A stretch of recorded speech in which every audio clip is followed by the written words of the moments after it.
एक, दो, तीन, तीन, तीन।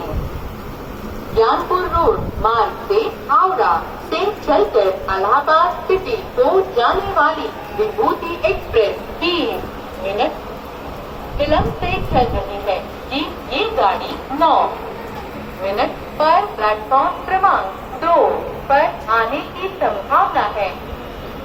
यात्रियों की असुविधा के लिए हमें खेद है।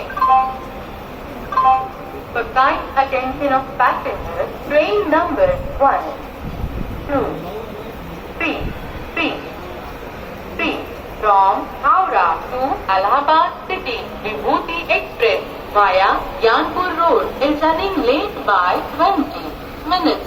It is expected to